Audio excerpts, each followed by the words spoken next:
All right, ladies and gentlemen, welcome to another edition of the Global Reality right here on the Global Reality Radio Network. I'm your host, Josh Reeves. This is Monday, May 29th, 2017, and we thank you so much for being here with us for another edition of the broadcast. If you're in the United States, then this is a holiday weekend for you. This would be Memorial Day for everybody else. It's not jack shit, but it's not jack shit for me either because I didn't do anything. Didn't hang. I don't hang out on these holidays and everything. Pretty much just blow by for me like every other day because I'm just always working and shit. So, and trying to keep everything afloat, trying to keep this whole thing going, keep the movies made, keep it's tough. It's a 24-hour, 7-day week job. Let me tell you. So yeah, that's what I've been doing, of course. Anyway, so we're going to get into. I've still got. Last time we had a ton of news. Didn't even get nearly into all of it, so we've got more stories I've had piling up for a while here, and newer stuff that's come out too. I want to discuss lots of different things. We're going to get into all of it for you here on this special Monday edition of the broadcast. And a lot of people are, most people, a lot of people off of work today here in the U.S. and people barbecuing and grilling, shit like that. Man, that sounds good. Wish I knew somebody that was barbecuing or grilling. Damn. That would be rad. I don't know when the last time I've had something like that was. It's been a long time. So I hope you're all, appreciating what you got out there because there's some of us out like myself that don't have, aren't going to have anything like that during any of the holidays. So appreciate what you got, folks. That's all I can tell you. Anyway, we're going to be getting into some various topics of discussion here. My website's theglobalreality.com. Please go and check out our download shop. Man, look, I don't know what to say. I don't know how many times I'm going to say this. I got to say it again.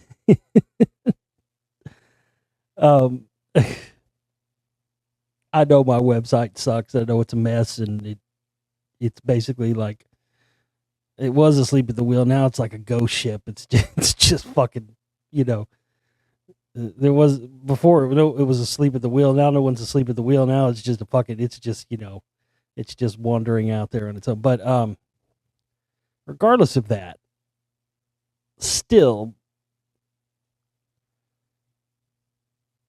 I get emails every week. I can't find where to download your movies. I can't find it on your website. All I see is something that says pre-order the Spellcasters.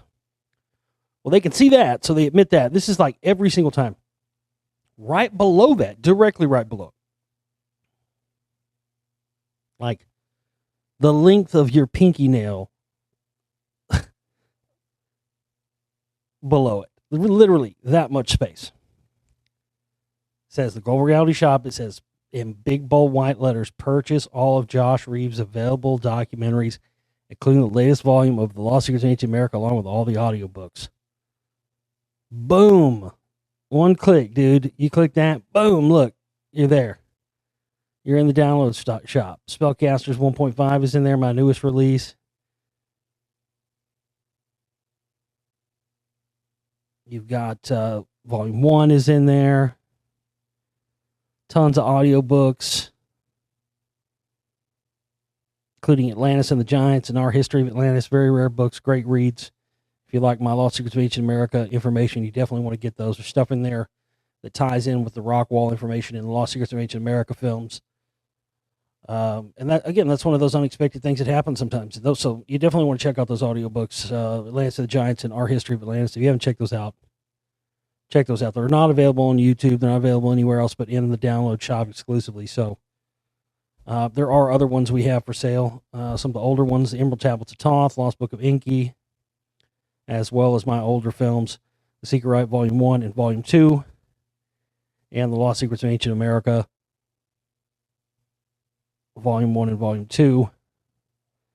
as well as the premiere edition, the one that we showed in the theater in 2007, 9/11 New World Rising, my first film. I am going to be coming out with a 10-year anniversary, the director's cut edition of that. It's done. I just need to put it in the shop, but we're going to be coming out with that, and that will be a part of the 10-year anniversary box set that we're shooting to put out in September to coincide with the 10-year anniversary of the broadcast of the show, The Global Reality, and also to celebrate the 10 years of the start of my filmmaking. So this is a double anniversary this year for me, and as we move more into September, we'll have more things coming up to tell you about and whatnot. But really, all my focus right now, as it has been, is on just keeping things, keeping the ship going. It's very tough to do that, and it always asks a lot of the listeners, and I understand that, but it's a part of the process when you're making these films. The films require, again, I don't have a team of people working on a film like every other film in the world does. Even the smallest, I see these shitty documentaries all the time they're shit. The editing is shit. Everything about it. I see them all the time, and on Netflix and stuff. They'll have a fucking team of credits at the end. It took that many yahoos to make that piece of shit. You know what I mean? It's not to say that my films are the fucking most, technically fucking greatest thing you've ever seen in your life, but what I'm saying is, with what I do as one person, especially with films like, some of my early stuff, man, it was, was really just about getting the information out. But once I got into Lost Secrets of Ancient America, that's where our films really started to get good. And so the Spellcasters, not only with the information, but it really, I've gotten so many compliments on this film, more compliments on this film than anything I've ever done, because like I said, there was so much I had to go through the making of that film, and I had to rewrite it 5 or 6 times to get it right. And so now that's, I'm at it back again. It seems like I just finished that one. I'm already back. I did 1.5 to account with that. That's all new information. Somebody asked that question the other day too. Yeah, my films are not, I guess some people do this. It's one of the many things people do that I don't do, that then people assume probably that I do because other idiots do it. But my films are not, every time I make a film, it's always new information. There may be things I have to go back and mention that came from other films to give you context about things that are, and show how they apply to things that we're talking about currently. But my films are not rehashes of previous things. Someone emailed me the other day and said, what's Spellcasters Volume 1? What's 1.5? Is 1.5 just rehash stuff from Volume 1? No, I don't do that kind of thing. Every one of my films and each one of my successive works is an individual research effort of gargantuan proportions. If you've listened to my radio show, if you heard my radio show and stuff like that, and you've listened to it for a long time, you've never seen my films, it's a totally different thing. The radio show aspect and element of this kind of thing that I do is a lot more loose, and it's a lot more, it's just real. Not to say the films aren't real, but what I mean is the films I'm doing, these are long research efforts that take, a period of time to research and collate all the data, and then a writing period where you're taking all the data and then having to write it out for dialogue scripting for the voiceovers. And you have to do it in a way that not only is conducive for the film and for presenting it with images, but also something that's conducive for the voiceovers. And it's me doing the voiceovers. So watch a film like Spellcasters and 1.5 and stuff, especially volume 1 of Spellcasters. 1.5 is a stopgap between Volume 1 and Volume 2, because Volume 2 is going to be such a different film, tackling different subjects, and there's been so much new stuff that has come out that could have been in Volume 1 and stuff, because I really tried to I mean, these films, literally, Volume 2 is going to be like two films in one, and Volume 1 could have been that way too, but I wanted to make it shorter. I really intentionally cut stuff out of that film because I didn't want it to be too long, and I think it really came out really, really perfect as far as, what we were able to get in there. But then stuff, you never know. You never know what's going to happen, man. You can't predict the future. And so, revelation stuff that we talk about and explain in Volume 1 that kind of I didn't have all the pieces to yet. Stuff like, well, the biggest one really was the revelation about the free zone, the free zoners and free zone Scientology. That was the biggest revelation because I had all this data and all this evidence and had been seeing these connections for years to people that had every connection in the world and every indication that they would be a Scientologist. But yet you could never directly connect them to the church, and then you find out about free zone Scientology, where that's so many of these where that's what they're able to practice all this stuff and still go through the OT levels, yet they can never directly be linked to the church itself. And then it just so happens that many of these people who are seemingly connected to the group, especially certain truthers who are connected through the CCHR, the Citizens Committee on Human Rights, which is a Scientology offshoot group that was started by a Central European Jewish man who Ron Paul worships and was all huge into. And then, of course, you go and look at the CCHR website. Like I show this all in Volume 1. Alex Jones and George Norrie and Michael Moore and the list goes on and on. You can go see that in Spellcasters Volume 1 and see they're listed, Ron Paul too. Here they are listed as, supporters of this CCHR group, which is a group that was started by Scientology to oppose psychiatric drugs and that kind of thing. So, not knowing about Free Zone Scientology, when I made Volume 1, and then all this new information, data coming out, including this Reza Aslan show on CNN, all about free zoners and whatnot, and all this is in 1.5. That again, that's why I had to make the 1.5, because this stuff is vital to the story that I'm telling, and what I'm trying to show you is the reality of the Scientology thing that is much bigger than what you've been told and what you're being told by Leah Remini and the rest of this stuff. And I still get people leaving comments on my video like fucking, oh, Leah Remini, this, that, and the other. Like, you haven't even been paying attention to what I've been talking about. Go buy my films, go to the download shop, and then you'll understand why what's up with Leah Remini if you really want to know. But that's what I'm trying to tell you. You've been sold a bill of goods yet again. Wrap your head around this, people. It's just like the Alex Jones thing with the Scientology thing. Now you've got people that are posing and appearing to you as being opposing to the group, but really they're just as connected to the Hilton's group as anybody else. A lot of these guys are CIA operatives and everything. So, I mean, you've got to understand the levels of what's going on here. It's above and beyond the base level you think it's at. So no, each one of my films is its own exhaustive research effort, and I pride myself on packing in as much information in a short amount of time in these films. And I would never do that. I would never make a film that's a rehash of the stuff. And again, I'll show you tell you another frustrating thing. Another frustrating thing is people who have been buying copies of 1.5 that have not even downloaded or seen Spellcasters Volume 1. And I had people do that with Lost Secrets of Ancient America. And then they would fucking watch Lost Secrets of Ancient America Volume 2, and yet they never downloaded or watched Volume 1. And then they would email me and say, oh, I don't get this. I don't understand this. Why is this important? Why does it connect? Did you watch Volume 1? No, I just skipped it and got one.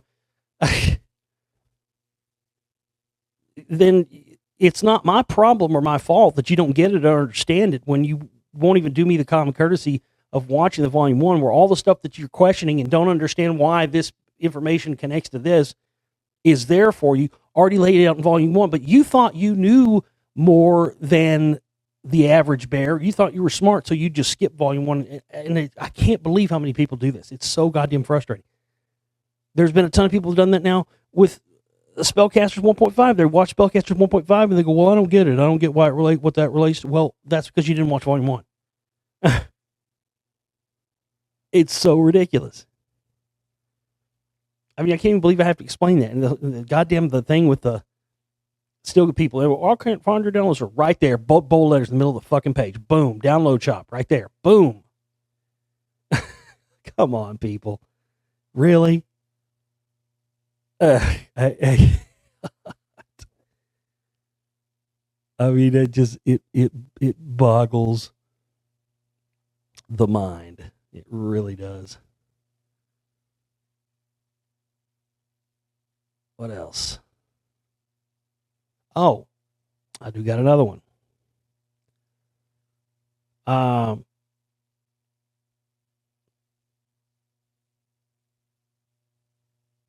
Another one is, okay, if you have a problem with, like, let's say you get a download or something like that, and you're having problems with it, whatever it may be. If you have some kind of customer service issue, a problem with the download, whatever it might be, just email me, globalrealityshow@gmail.com, globalrealityshow@gmail.com. And, I'll be happy to help you. I'll send you another download link or whatever it takes. But it's a time and a place type thing. Okay. If you have a problem, just email me. But if you have a customer service issue, leaving a comment on, a fundraiser page for where we're trying to, keep our work going for the month and get donations that we need to pay the operating costs, that kind of thing, or, raise money to pay for the film. Leaving a comment on that, I can't get my download to work. That's another thing. You can't believe how many fucking people. That right there will get you fucking banned instantaneously by me. I don't give a fuck if you were just dumb and you didn't know better. Doesn't matter to me. Doesn't matter to me. YouTube video comments. Do not leave a fucking comment on my YouTube video that says, I can't get my download to work. I will fucking banhammer you immediately. No questions asked. I don't care. I'll email you first and see what your problem is, but then I'm going to ban your ass. YouTube video comment sections and Facebook posts are not the time and the place to conduct customer service problems. Okay? And they're also not the time and the place to try to use it as an excuse to ask me 5 million questions about info either. You got a question about something, you can email me, globalrealityshow@gmail.com. Many times on the show, I'm happy to answer it on the show and give you, an explanation right here, because it's sometimes easier than writing back, But using the comment section on I'll make it's happened so many times. It drives me nuts. Drives me batshit. And also other things. I'll tell you another thing that drives me batshit. I'm sorry. I just have to put this on out there. It's all been building up for a while. The other thing I don't like is these. Look, I have no problem. Plenty of people out there tell you I correspond with people. I get back to people very quickly. If you have some important information you really want to discuss, I can get back to you and converse with you in email and do it pretty quickly. As so long as it's relevant and it's important information. But some of you out there, really, I mean, come on. I do not have the fucking time to read your novel. I just don't. I don't have time to read 10 pages worth of shit that's not even about info. I don't. God, some of this, I'm telling you, I got a friend who all the time she's like, hey, what crazy email did you get this week? Because it's a running joke between her and I. It has been for a long time. Because I mean, I can't even. I could do a whole. I don't, because I don't want to humiliate people. But boy, I tell you, I could do shows that are just based, just where I just read emails. I wouldn't tell anybody's name or anything, but I could just read emails to you that I've gotten in. I mean, I could do whole podcasts, whole shows, whatever. Days and days worth of shows, just reading some of these whack, nut, fucking insane. And I got to tell you, man, you know, that's the thing that becomes harder and harder about doing this more than anything else is the fact that I have to be fucking associated with some of these goddamn whack nuts. I get thrown into the same. I mean, a long time, 2008. I went on this radio show in 2008 and declared myself, not a part of the truth movement. Not, but people still want to associate. I don't want to be associated with any of that stuff, man. Please don't put me in the same category as the rest of those, so-called truthers. I'm not a part of that. Never have been. Well, I was for a short period of time, but I renounced and separated myself from that stuff back in 2008. But goddamn, man. I mean, listen. It's a small amount, but literally, there's so many great people out there who I converse with and talk to about this stuff. But great listeners of ours and supporters and people who actually do put their money where their mouth is and support our work that I have, intelligent conversations with, and I appreciate that all the way around. But man, I find I usually get some of these people I'm talking about are whack nuts. Are not, I don't know where these people are coming. They're just coming from YouTube. They're just finding me randomly, probably on the side of YouTube, on the side thing, suggested videos. They get caught in a fucking YouTube K-hole, where you're just fucking for hours on end, and they come across my shit, and then they email me. They come across some show from 10 years ago, or 8 years ago. You remember we were on that show in 2010? We said this, and this. I'm like, no, man, I don't remember that at all. Sorry, I have no problem retaining info and research and all this stuff, but I don't have every single word I said on every single episode of this show. Think about how many thousands of radio shows and how many appearances I've done on other shows in the past 10 years. Literally, I've done thousands of radio shows. So there's no way in hell for me to remember what I talked about. And I don't go back and listen to my own stuff. It's not like I go back and go, oh, I'm going to go listen to this old show of mine from 2011. No, I don't do that. Very rarely, if I'm working on, collections, audiobook collections or something, I go back and listen to stuff, or if I'm looking for something for a film. But man, people you said this on the show back in 2010, this and this. I'm like, I don't remember saying that. I don't know what the fuck you're talking about. I mean, I'm sorry, and that's the other thing too, listen, I mean, there might be stuff you hear on an old show, might not be something I even agree with or believe to be true now. That's the other thing. I don't have I've never had a static point of view on this stuff, except for the short time, coincidentally, or not coincidentally rather, when I was listening to Alex Jones and first got into that whole thing. That's the only time I can say that my knowledge stagnated was during that time, because that's exactly what it's designed to do. Get you to stagnate your knowledge and get you locked into one way of thinking that you don't see out of, even if there is contrary proof to it. So that's why I've continued to expose him and the others and all these connections. And really, what I'm doing with these spellcaster films, nobody's done before. That's just purity in the story. But man, they're really some of these emails. Somebody emailed me. Somebody sent me a novel. I don't even want to mention it because now he's going to hear this. I've had, there's just people out there, man. I don't know. Some guy. First off, let me tell this person. Okay, look, dude, don't take this the wrong way. But I gotta mention this because it's just fucking funny. Some fucking dude sent me a fucking message and asked me if I would help him come up with Sumerian or Anunnaki names, I guess, or whatever, to name his fucking birds. Some kind of fucking birds he's raising. I'm like, dude, I don't got. And he writes me this fucking 12-page novel. I'm like, dude, I don't have time to read your fucking novel about your life and about your exploits and all this shit. And will I help you name your fucking bird? Come on, man. Really? I don't have time for all that shit. What's some other ones? I'll get this one.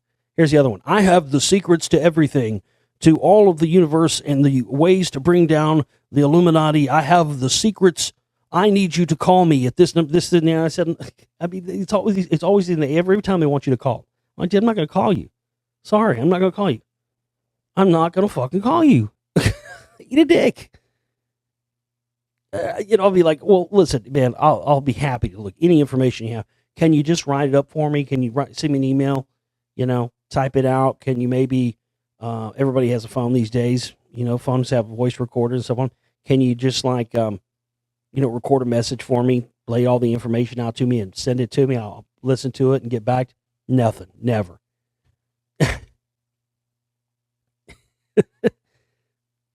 But yeah, I've got some humdingers, man. I've got all kinds of people say, I am the Lord God, and I am an alien. I've come here from fucking planet Zetor to save you, and you will bow to me, Josh Reeves, and be my fucking emissary on Earth. I mean, it just shit beyond that. Even, I mean, that's light actually compared to some of these batshit crazy. And I guess that's something I never encountered on. But it also makes so much more sense now when I tell people, because I couldn't figure that out for a long time. When I tell people about some of the info and stuff and what I cover in some of these films, because I don't really I try not to pay attention to a lot of this stuff. And then after a while, I started realizing, oh shit, this kind of stuff attracts whack jobs. So a lot of people think I'm a whack job. Damn it. Well, that's, what it's glad that I'm just glad I have a give a fuck factor of 0 and always have. So it's probably the only way I could do it. But no, it is frustrating sometimes. That's why I appreciate those of you out there who are intelligent and are well versed in this stuff and do get it, because it's hard out there. You ever seen this? I've talked about this many times, made this allegory many times on the show, but it really is true, and it's one of those things in life that I continue to find true. Going on now in the 10 years since I've been doing the show, and this type of information to me is a lot like, it's kind of like the gasoline in the fire analogy. It's also a lot like, well, some people are just afflicted. It's just the way it is. And life will make you afflicted. And life, some people are just genuinely born crazy. You were probably friends with some of these people when you were a kid. And they were, you guys had that friend or had a kid that you went to school with, and he's just crazy. You thought maybe they'd grow out of it, and then, you see them as an adult, and fucking they're 100 times worse. And then you give that person who's already fucking a little jacked, little bit not there. Maybe they had some childhood trauma. Maybe, who knows? Maybe they dropped on their fucking head as a baby. I mean, it's hard to say. It's probably maybe a mixture of the two. Molested, uncle's kitty rape van in the back. Who knows? Getting their butt touched. But, you take one of these types who's already not a little not there. And then you give them alcohol. And then you give them drugs. And then you give them both.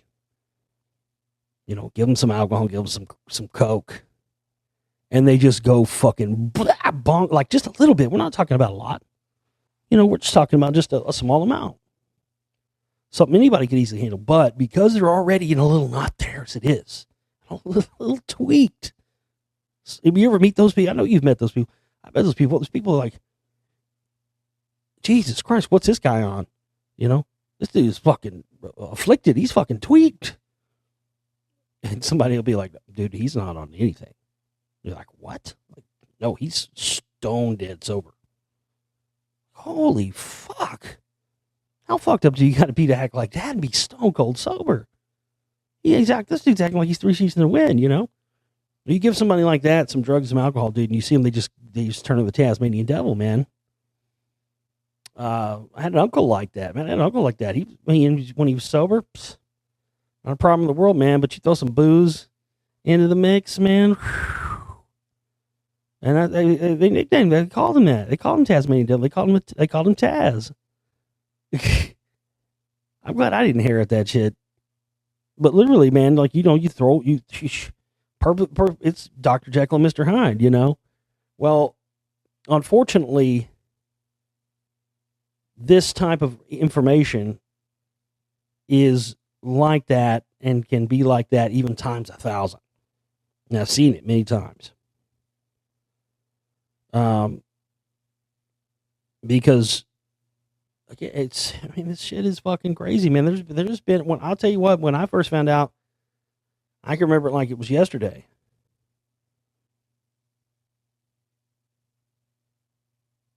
And I've always remembered this moment because I never want to forget it because, well, let's be honest, after a while, many of these things that sound outlandish and crazy to you at first, and from first hearing them, once you realize they're true after a while, they just become part, it's just part and parcel of everything else, and you don't even flinch on it. You know what I mean? Crazy stuff that most people will be like, what? That can't be true. It just becomes passe to you after a while because of how much there is. But I'll never forget when again, talking about the 10-year anniversary of the show, that, the famous show, the first guest I ever had, first week of the show was like the second or third show I ever did. Professor Peter Dale Scott, and here I am fucking, because I was, I'm not gonna lie to you, I was cocky. I was real cocky when I first started. I'm not near as cocky now as I was when I first started. But then again, I really kind of needed that. If I wouldn't have had that cockiness, I wouldn't have even, started the show. And I never wanted to do a radio show. Never had any desire to do that. It really just came from my brother or somebody else saying, oh, you know what? You should do a radio show. And I went, yes, you're right. I should do a radio show. And I'm going to fucking take on Alex Jones. Within a year, I'll be taking on Alex Jones in his own time slot. I did it in 9 months, man. So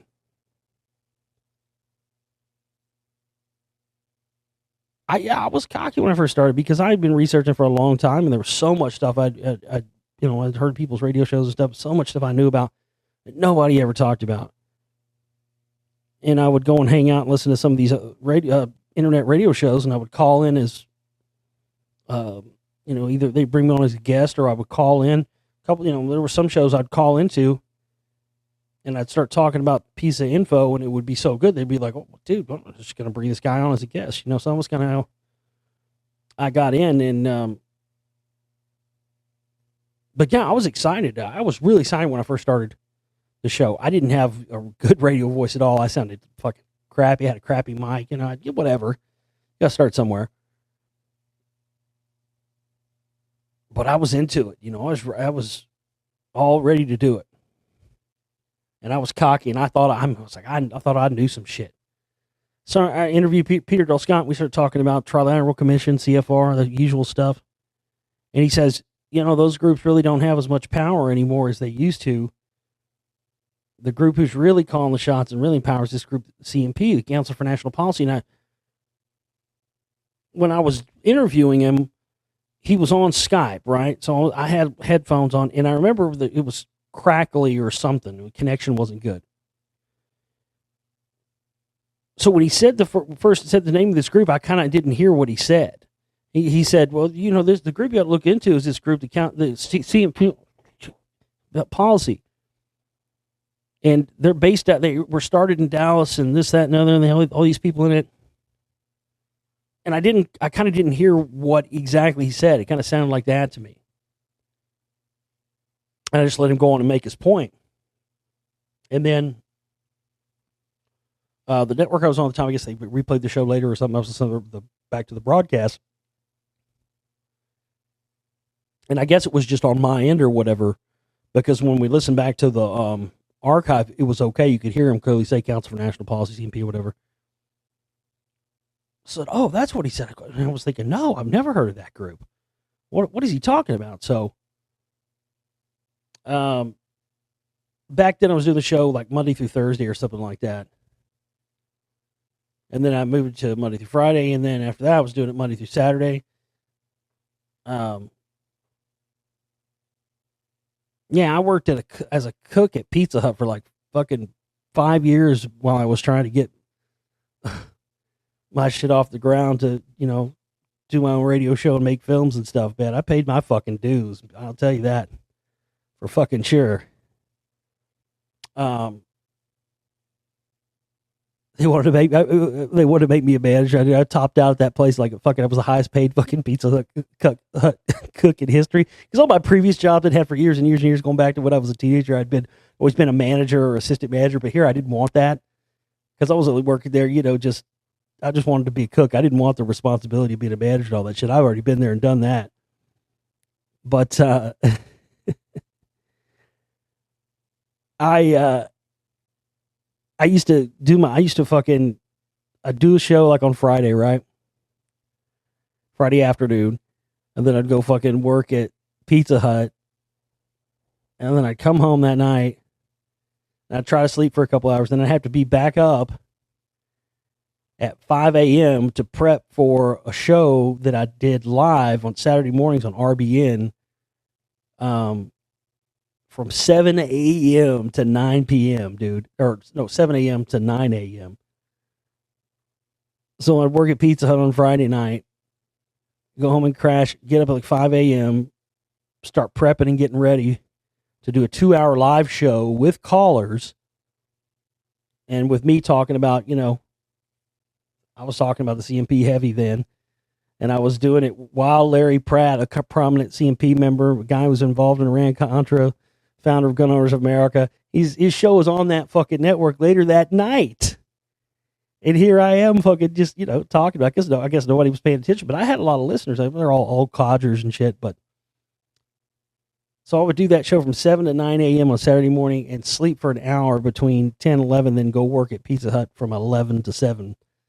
And I did that for a while.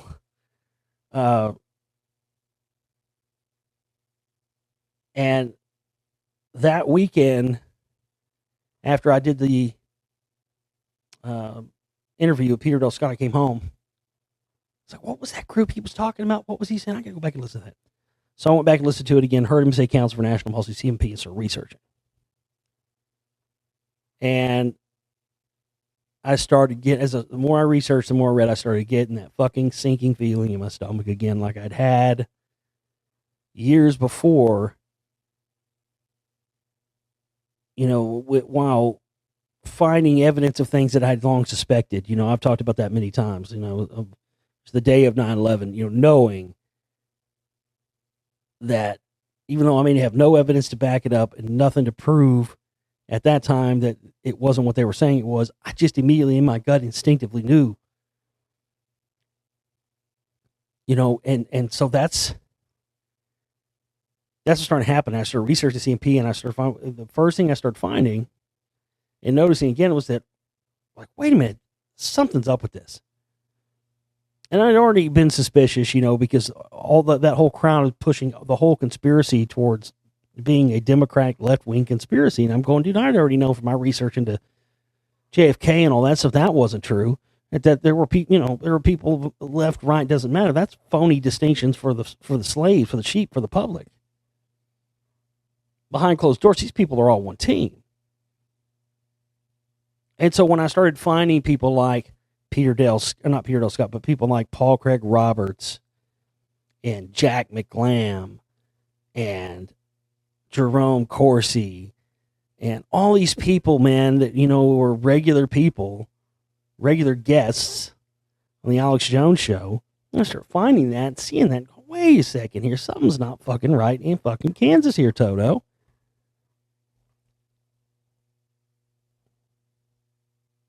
Something's fucking not right here, man. I tell you that. So as I'm finding that, I'm doing that research that weekend, much like happens now, much like I'll discuss here in tonight's broadcast with some news coming out. It started right there. And literally this group that I had never heard of and who I'd never heard anybody else bring up or mention up before that, that I'm just discovering has all these, who Peter Del Scott, former Canadian diplomat and author, told me is more powerful than the CFR and the Trilateral Commission. And then I see people who are Alex Jones guests, regular guests, name on past membership lists. I start seeing that they, they have Rothschilds and DuPonts and people I'd already known to be in these bloodlines, members and groups of this CMP. And I just flipped out. It was like a small, very short, brief, 20 or 30 minute just breakdown. flipping out, holding my fucking head. Oh my fucking God. Oh my God. Flipping out. Because even though I didn't have all the pieces yet, and I certainly didn't have all the stuff that connects with Scientology like I've connected now, but it was another one of those moments when I knew, even though I didn't have all the info yet, that I had stumbled upon something that was fucking mega. And this was when all that Edna Lane Brown stuff was going on. And, it's come out now. So much of that stuff was, a lot of those people were plants. A lot of people involved in it and stuff were plants. Some people were working for Alex Jones, who were informants for Alex Jones and stuff, because the stuff kind of broke out on his show. And I'll never forget this. It was the following weekend after I'd had that crazy fucking weekend of, flipping out and discovering the CMP stuff. The following weekend, there was another host on RBN who did his show late night, and he had, a lot of listeners and stuff. And I had already been telling him about the CMP stuff, and first thing I said, I just want you to look at this info, look at what I found. I'm not going to say anything to you. I just want you to look at what I found, tell me what you think. And this was back when the whole big, the first round of the whole Ron Paul mania for president was going on and stuff.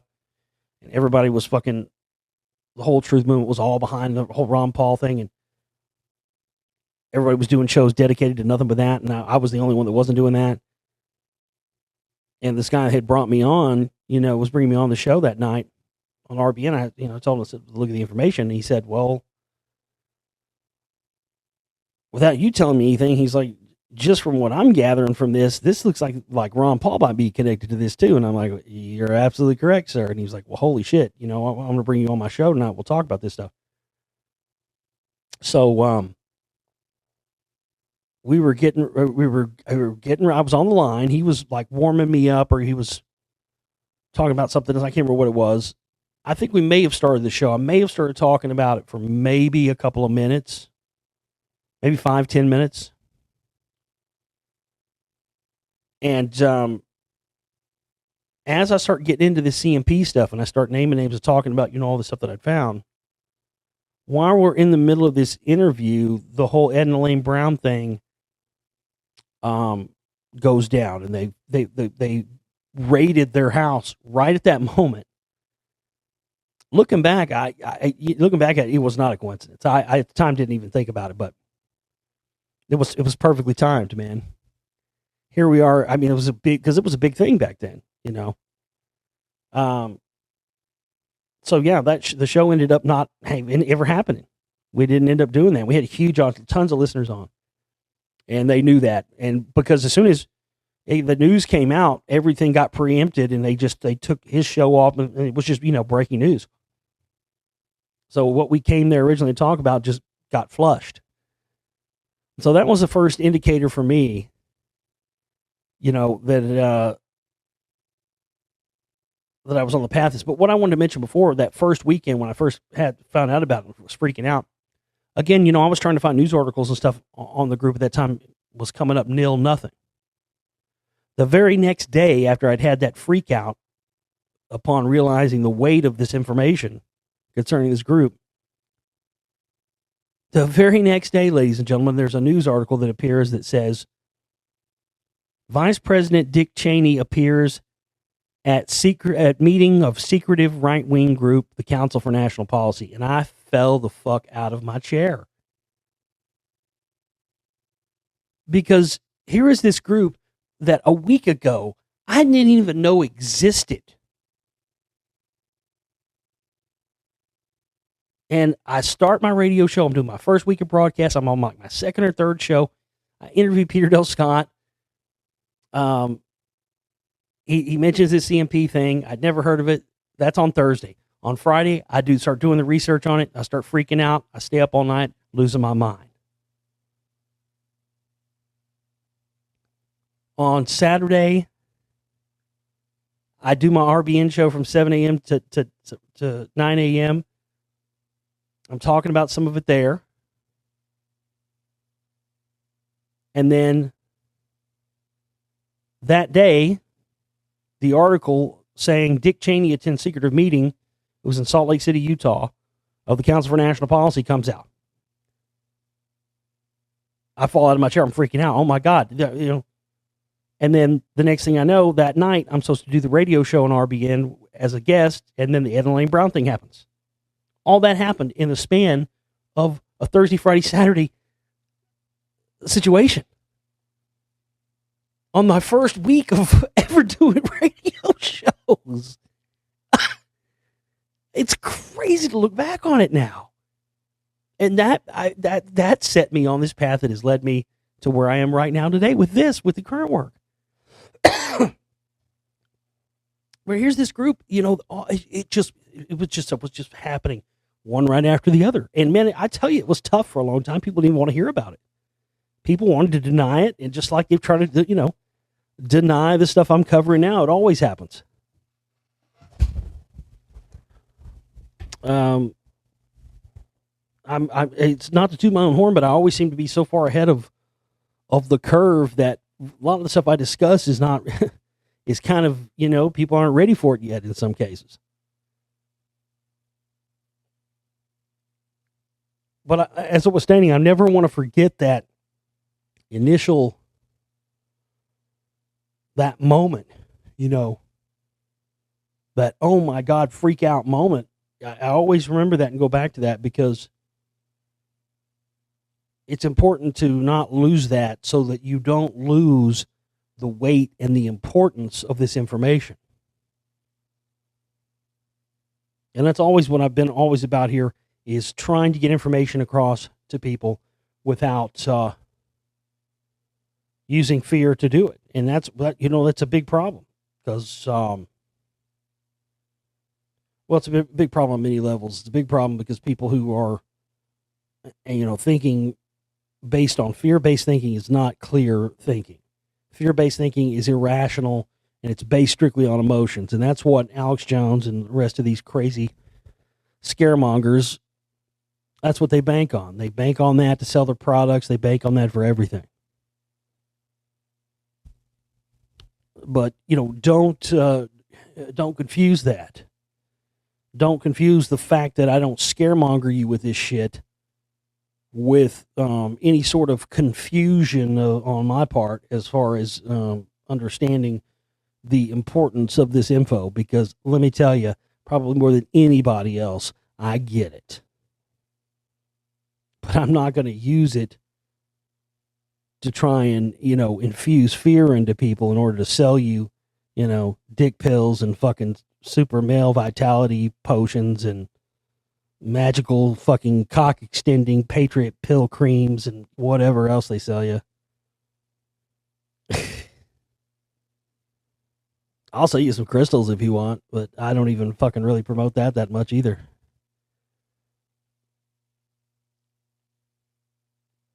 Anyway, let's get into some of these topics I want to get into with you here. There's this new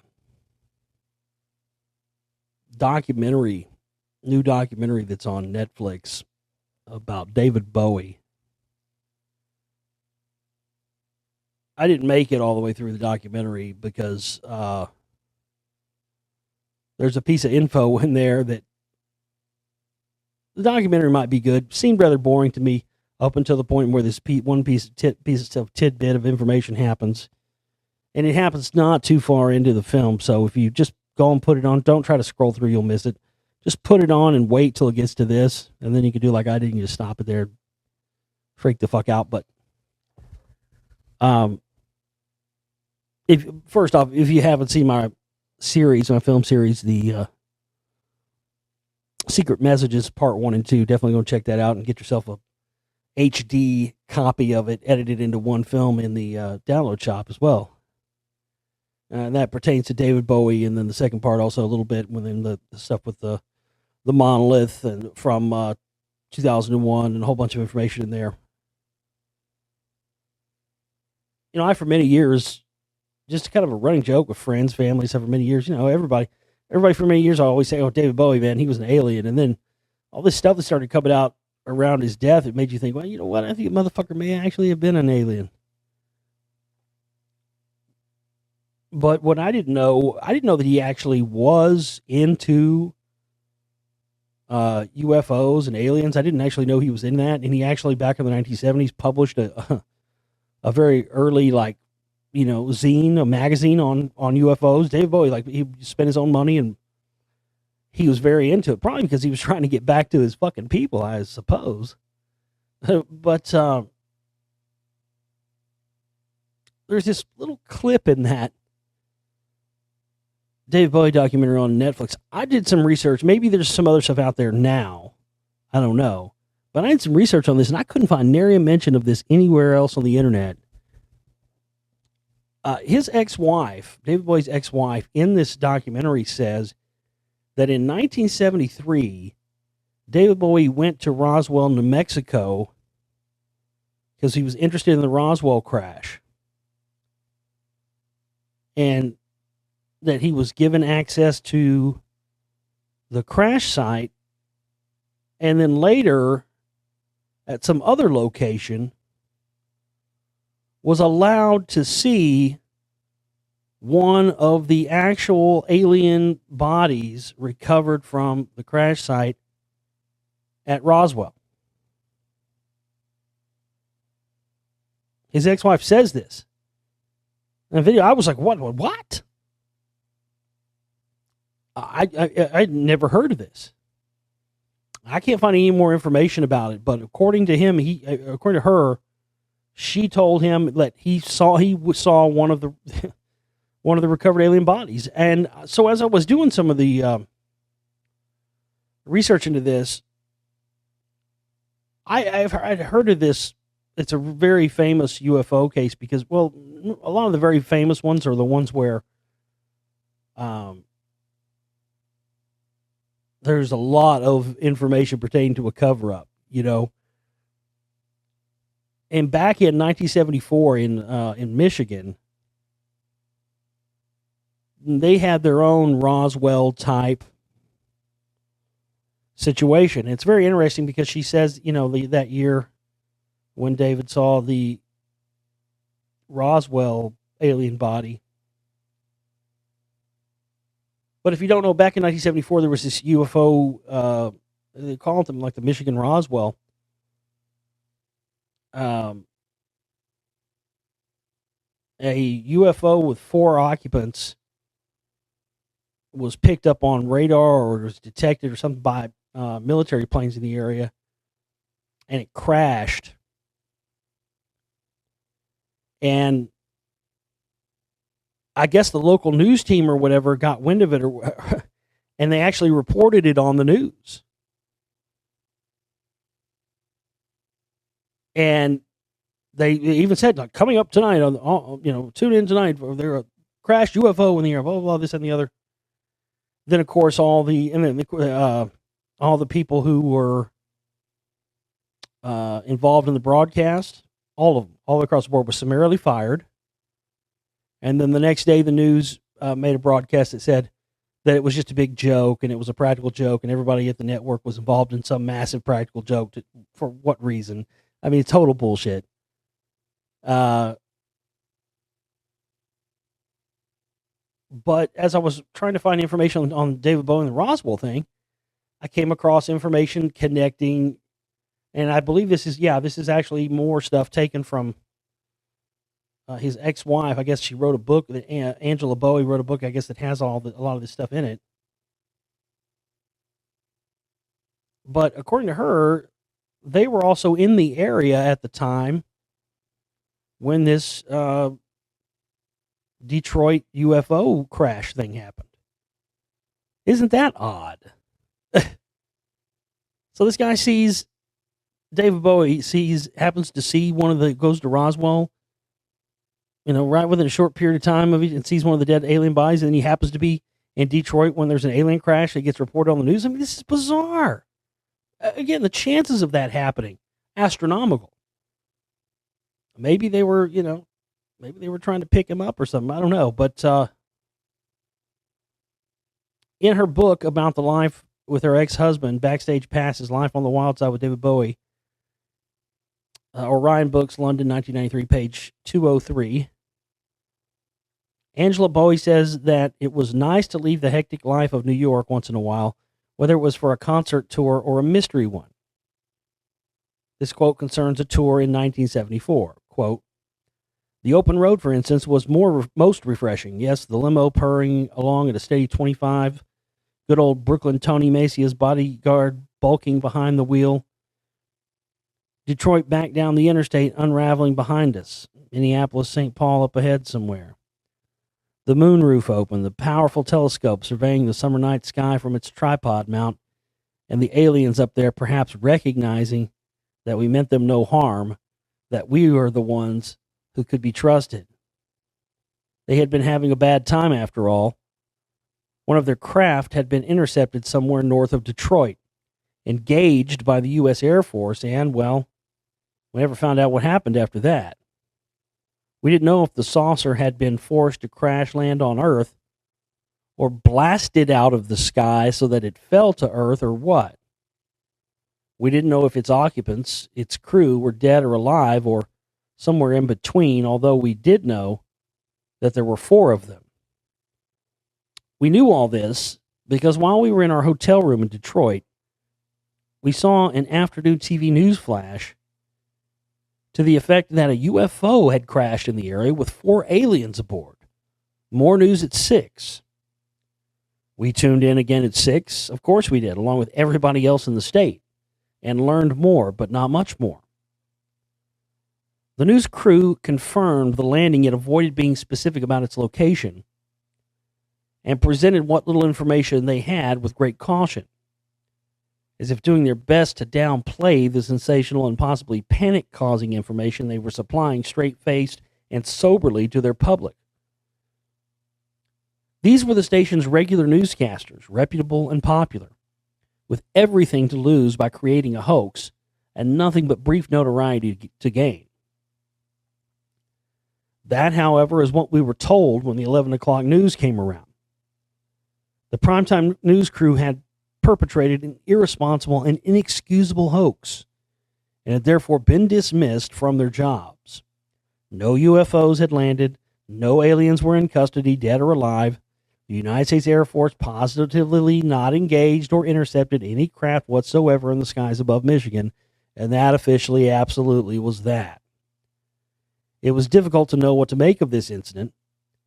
At one extreme, it could have been just an overblown cosmic hippie cocaine dream, an instance of too much weirdness for too long crashing through the perceived reality continuum. On the other hand, we had the videotape. Yes, even in 1974, it so happened that the documentary filmmaker, Alan Yentob, was along with us on the trip, making the film that would become Cracked Actor. And he had his VCR hooked up to the television set in our hotel room when the afternoon news flash first caught our attention. So we taped the whole 6 o'clock and 11 o'clock news shows. There was no denying that the broadcasts had happened. The broadcast, at least in David's opinion, and mine too, what had just occurred was indeed a warp in the usual business of business as usual. David believed very strongly that aliens were active above our planet.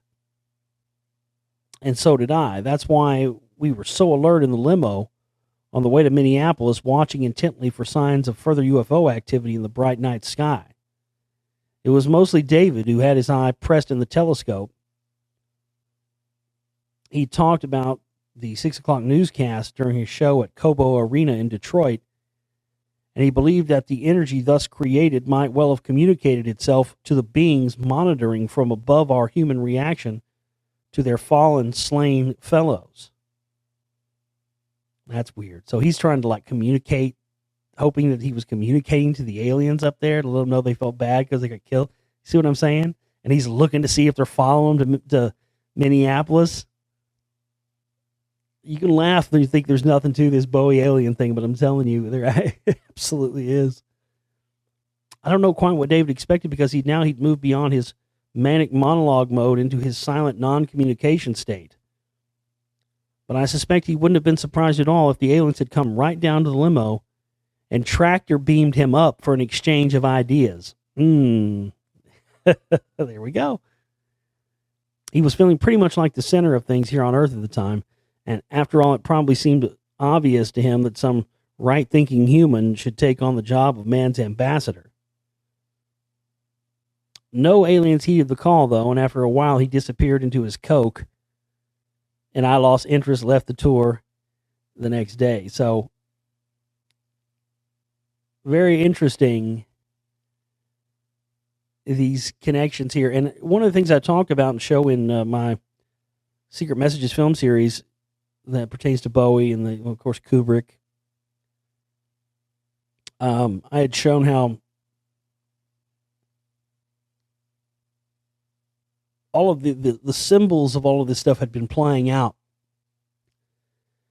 And then, of course, leading up to the X-Files, and I talked about, the stage alien invasion scenario, and how in that new X-Files that they came out with, they had a whole episode where Mulder's like with him and Scully's kid, and they launched the Apollo 11 rocket, and they're watching the monolith on TV, and connecting that to the Bowie thing. And then, of course, the very next show that came on right after that X-Files show ended, I covered this in the film, was a show called Lucifer. And the very beginning of the show, in the first episode, right as that X-Files ends, David Bowie is playing in the first scene. And the whole first scene takes place right around the corner from where the Scientology headquarters is. And, of course, Neil Gaiman, the writer who created Lucifer, grew up his whole life a Scientologist. He claims he isn't a Scientologist now, but we know that's absolute bullshit, because he's also claimed in interviews, and there's many interviews out there, you can look at this up for yourself, type Neil Gaiman Scientology or Neil Gaiman Scientologist. He grew up, was raised in Scientology, spent his whole life in Scientology, but claims now that he's not a Scientologist anymore, yet he's still in full contact and full connection with all of his family members who are all still in Scientology, and hasn't been disconnected. Well, anybody who knows anything about Scientology, even if you don't know very much, most everybody at this point knows that if you're in Scientology, especially a family derived one that whose people have been there for generations or have been there for 20, 30 years, if you leave and your family members don't leave, they have to disconnect from you. They cannot stay in contact with you anymore once you leave the church. And somebody asked him about that in an interview, and he said, no, I'm still in contact with my family. And the guy didn't push it, but, he didn't have to. It basically tells you right there, folks, anybody that claims that they're outside of Scientology, they're still in contact with their family who are members, they're lying. So he created the show Lucifer. Now he has a new show called American Gods, which has Gillian Anderson from the X-Files. Had already made that connection there. Here's Neil Gaiman's show coming on right after the X-Files, and boom, there's Bowie. And Gillian Anderson, who plays Scully in the X-Files, and this Neil Gaiman show now, is dressed up as David Bowie. It's just one big loop. They're just continuing it again. And again, it's going to be interesting to see what happens in the coming days. This is not over. If you haven't seen my Reality Evolution, or not Reality Evolution, that's a good one too. That's a film series I also have that's in the download shop, but Secret Messages. And again, I've talked about how, this information, it just seems to just, right when I'm on the path of stuff is constantly coming out. The last show I talked a lot about the Paul McCartney, the fake Paul McCartney stuff, and some of the Queen stuff and whatnot. But in the past, I've talked about Adnan Khashoggi. I discussed Adnan Khashoggi in my 2011 film, The Secret Right Volume 2, and I showed the connections to, of course, Genesis Communications Radio Network, Genesis this, Genesis that, his connection to Alex Jones. And then Khashoggi's been connected to everything. Iran-Contra, 9/11, you name it. Anything in the past 50 years, a major world event, he's been connected to. And in The Secret Right Volume 2, I show, how his connection to that whole model of what Jones uses now with, selling the pills and all that. That was Adnan Khashoggi's model. Anyway, he's connected to the CIA and everything else, and he's coming back around in the information. I've done shows and talked about it here on the show in the past few months. In Spellcasters Volume 2, because he relates to many of the music superstars and many of the conspiracy stuff we're going to be discussing, from the fake Paul McCartney to the death of Freddie Mercury. Also, a lot of the Bob Geldof stuff that I talked about many, many, many years ago. Jesus Christ, the fucking trail of death behind that guy. Fucking A. He's going down. But all of it, it all connects. I've connected Cash Yogi also with the police and Stuart Copeland, and him and his parents, Stuart Copeland and Andy Copeland, his brother, who was the police's manager. And the guy started a fucking record label called CIA Records. Give me a break. Because both their parents were CIA assets. There's an interview with Stuart Copeland where he went to school with Osama bin Laden. Because all the CIA kids all went to the same schools that were over there, and whose had parents who were Americans that were stationed over in that area. So that's where the CIA kids went. And of course, we already know bin Laden was CIA, so he's there. And there's another video where he talks about Stuart Copeland, the drummer from the Police, talks about one of these videos he made where he's it's crazy. I have it somewhere. He's playing fucking drums inside of a cage. And he's like in Africa. There's these fucking lions and shit swiping at the cage while he's playing drums. It's driving him nuts. And he's talking about, he says, yeah, we filmed that at Cash Yogi's ranch in Africa or something. Again, yet another CIA connection with music. But of course, Queen had the song Cash Yogi Ship because, as I've covered here on the show,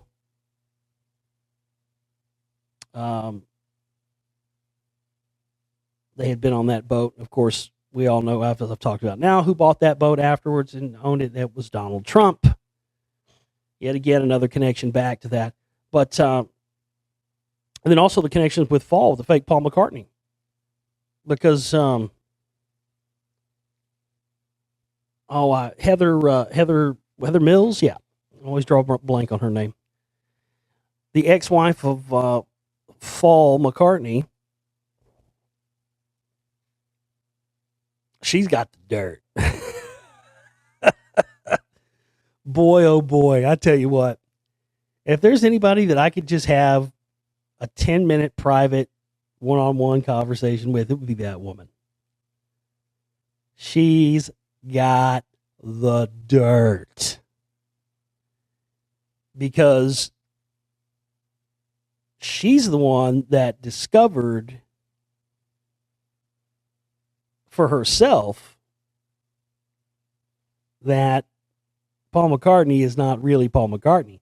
She discovered this while they were married, and this is why they got a divorce, because she freaked the fuck out. Probably in the past, he's been able to convince other women, okay, this, that, the other. No, not her. She freaked the fuck out. And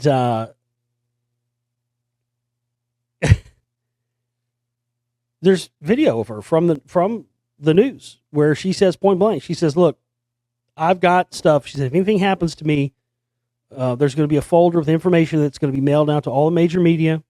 This is already set up. If I die, if anything happens to me at any point, this is already set up. This information will go to the news media. I have information on Paul. And she said, I'm not talking about infidelity or anything, any petty thing like that. She's like, I have information, I have proof of something that will rock the world to its foundations if people find out about this. She said, I'm not talking about infidelity. I'm talking about a lie perpetrated by him that's so massive that it would send shockwaves through the planet. And that's what happened. And the reason how she got introduced to Paul was through who else? There's our boy again. There he pops up everywhere, doesn't he? Adnan Khashoggi. And this brings us to our story here. I was one of Saudi arms dealers' 11 pleasure wives. How an American model joined a billionaire's harem before she left to found Roxy Clothing. Jill Dodd met notorious billionaire arms dealer Adnan Khashoggi at a Cannes party in the early 1980s. Yeah, he had him a whole harem. A real honest to God harem. The guy had a real honest to God harem. No bullshit.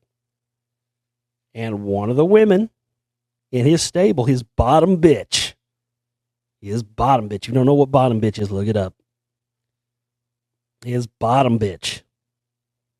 The one he liked the most was none other than Heather Mills. That was his number one. And that she started out as as a prostitute. She was a fucking prostitute. She was only, think about it, man. Look at her and then look at Adnan Kashiogi. Come on. Look how much money he had and how many zeros he had in the bank. You ain't going to fuck that unless you get some money up. But, yeah, she was on his payroll for many years, and she was the bottom bitch. She was his number one. And when she woke up and realized that was no way to live one day, she went and told him that she was leaving, told him she was leaving the harem, leaving him. And he said, okay, that's only going to cost you one thing. And she said, okay, what's that mean? What's it going to cost me? And then Kashiogi pulls out a fucking sword. You know how these fucking Saudi guys are. They behead people with swords and everything. Motherfucker pulls out a sword and whap, chops the bitch's leg off right there. Whap. And she tells people, if you go read her story, she was on Dancing with the Stars too. They made a big deal because she was on Dancing with the Stars. Who was she dancing with? Half a foot? I was half a leg, half a foot, something. Anyway, the whole story is her fake story is she got in a motorcycle accident with a boyfriend, and that's how she lost her foot. The secretary of Adnan Kashiogi herself, many years ago, put that to rest. He came and said, no. She didn't lose that foot in a fucking motorcycle accident. She lost that foot from Kashiogi, who said, "Whap," and cut that motherfucker off. And then she went and got with Paul after that. So yeah, she's got the dirt, and that was why she got to take him. Because oftentimes these guys, man, I'm pretty sure they had a prenup too. I think they still had a prenup, and she still took him to the absolute cleaners. Fall got taken to the absolute clean because he had no choice, man. He had no choice. I'm sure that she probably had to sign some sort of non-disclosure agreement or something. But she even said in the interviews and stuff that I've seen, the videos you can see on YouTube, and I'll have some of those in Spellcaster too, where she says, this is not, this is just an insurance policy for me. She said, this is not infidelity. This is something that's going to shake people to their core if they knew about this. What she call a deception.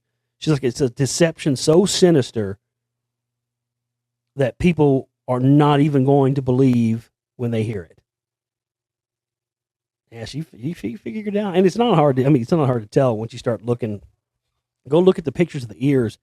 Different ears, different teeth.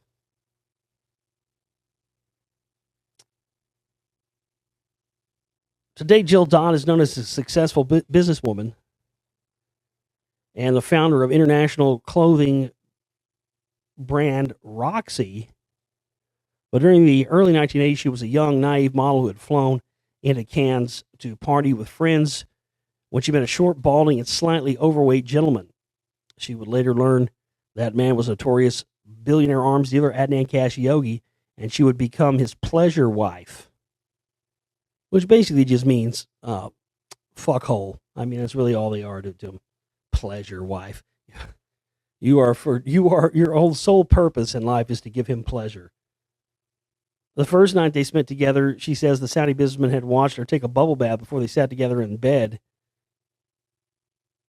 We can't kiss until I tell you the situation, he told her, taking her face in his hands. According to her new memoir, I want you to be one of my pleasure wives. By Saudi Arabian law, I am allowed to have 11 pleasure wives and 3 legal wives. Jesus Christ.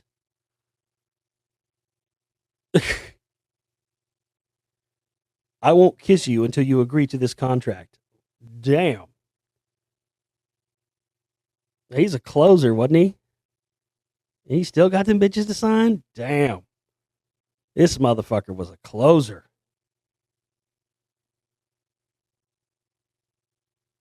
I won't kiss you until you agree to this contract. I want you to be one of my pleasure wives. By Saudi Arabian law, I am allowed to have 11 pleasure wives and 3 legal wives. Yes, I say, and we seal the agreement as our lips meet. Anyway, but yeah, this is great coming out that this is coming out now, and that finally more people are talking about this because I think a lot of people have doubted this for a long time. But this guy, you'll see. I mean, the stuff this guy's connected to, it's unbelievable, and it continues to come out. It really is nuts.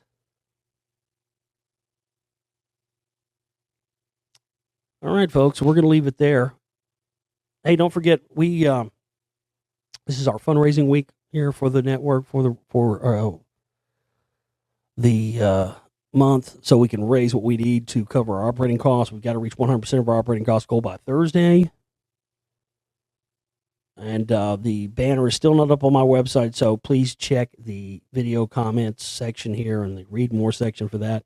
And also, we only have about $500 left to raise for the rest of the money we need for the Spellcasters Volume 2. And we also need to raise that this week. So please go and join the cause. Join the others who are doing whatever they can to pitch in the amounts that they can to help us reach our goals. When I say it's, support our work, even though I'm a one-man operation, people ask me about that all the time. That's what I mean. Because when you put your money where your mouth is to support what I'm trying to do here as an independent effort, not funded by these maniacal bastards, you're a part of this. You're standing with me. And that's what we really, really need more than anything else right now, folks. Honestly, is more folks to stand with us, and people that do stand with us to stand with us even more. And I love and appreciate every one of you, and hope that you'll do so. We'll see you next time. Take care.